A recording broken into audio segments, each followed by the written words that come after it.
Not long ago, owning a car meant listening to the gentle hum of an engine, stopping at familiar petrol stations, and rarely thinking about where the energy truly came from. Today, electric vehicles quietly glide through our streets, promising a cleaner and simpler future. But beneath this calm transformation lies a question few people pause to ask. When millions of cars stop using fuel and start plugging into sockets, what really happens behind the scenes? Electric vehicles don't just change how we drive, they change how our entire energy system works. Every time an EV is charged overnight, it draws power from the same grid that lights our homes, runs our hospitals, and keeps our cities awake. The power grid, a system many of us never think about, suddenly becomes part of our daily commute. For viewers who remember blackouts, energy crises, or the early days of household electricity, this shift may feel both exciting and uncertain. Is the grid strong enough? Was it ever designed for this many vehicles? And if everyone plugs in at the same time, what happens next? This story isn't about fear or conflict. It's about understanding a quiet transformation that's already underway. To understand electric vehicles, we must first understand the invisible network that powers them all, the power grid itself. But where did this grid come from, and what was it originally built to handle? The power grid we rely on today wasn't designed with electric cars in mind. In fact, much of it was built decades ago, during a time when energy needs were far simpler. Homes used electricity mainly for lighting, basic appliances, and perhaps a radio or television in the evening. Cars, meanwhile, lived entirely outside this system. In the early 20th century, electricity was a luxury, not a constant companion. Power stations were built close to cities, delivering energy in one direction, from producer to consumer. This worked well for generations. The grid grew steadily, adapting to refrigerators, air conditioning, and computers. But it never had to think about millions of cars arriving home each night and asking for power at the same time. An electric vehicle uses roughly the same electricity as several household appliances combined. Multiply that by millions of drivers, and suddenly the grid is being asked to do something entirely new. Not impossible, just unfamiliar.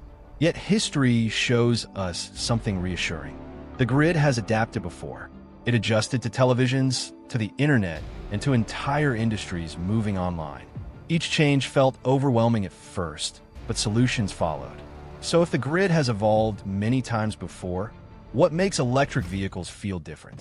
Is it the speed of change, or something deeper about how and when we use energy now? One of the biggest challenges with electric vehicles isn't how much power they use, even when they use it. Most people return home in the early evening, make dinner, turn on lights, and then plug in their cars. This creates a quiet but powerful surge in demand at exactly the same time. Power grids are designed around peaks. Think of winter evenings when heating, lighting, and cooking all happen together. Now, imagine adding millions of vehicles to that same moment. The grid doesn't fail instantly, but it does feel the strain. Interestingly, if electric vehicles charged at different times, late at night or during low-demand hours, the impact will be far smaller. In fact, many grids already have unused capacity while we sleep. The challenge isn't energy itself, but coordination. Some countries are already experimenting with smart charging, where cars automatically charge when demand is low.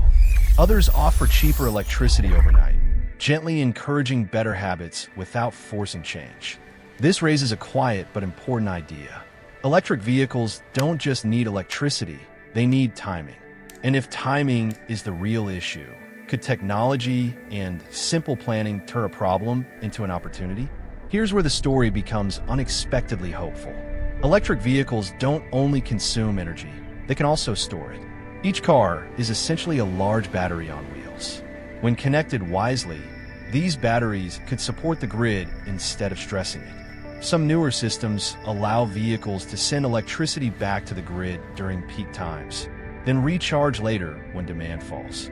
This idea, known as vehicle-to-grid technology, turns cars into quiet partners of the energy system. Imagine a future where your car helps power your home during a short outage, or where thousands of parked vehicles stabilize the grid during heat waves.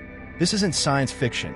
Pilot projects already exist in parts of the UK, the US, and Europe. There's something nostalgic about this idea. Just as old communities shared resources, modern technology allows shared energy, calmly, silently, and automatically. Of course, this requires trust, planning, and careful design. People want reliability, not complexity. So the real question becomes, will the grid evolve fast enough to welcome electric vehicles as helpers rather than burdens? Despite alarming headlines, most experts agree on one thing. The transition to electric vehicles will be gradual. Power grids aren't changing overnight, and neither are driving habits. This slow pace gives engineers, planners, and communities time to adapt. Renewable energy, smarter grids, and better storage are already reshaping how electricity flows. Solar panels on homes, wind farms offshore, and digital monitoring systems are quietly strengthening the grid every year. For those who remember the early days of home computers or mobile phones, this pattern feels familiar. At first, the systems seem fragile. Over time, they become invisible, simply part of life. Electric vehicles are not a sudden shock, but another chapter in a long story of adaptation. The real transformation isn't about cars or cables. It's about how we think of energy as something flexible, shared, and thoughtfully managed. And as this quiet transition continues, one final question remains. When we look back years from now, will we remember this moment as a challenge? Or as the beginning of a calmer, smarter energy future? For most people, the impact of electric vehicles on the power grid won't arrive as a dramatic moment. It won't be announced. It will feel almost unnoticeable. Your lights will still turn on, your kettle will still boil, and your home will quietly adjust in the background. If you own an electric vehicle, or plan to, the biggest difference is when you charge, not whether you can. Most charging already happens overnight, when demand on the grid is at its lowest.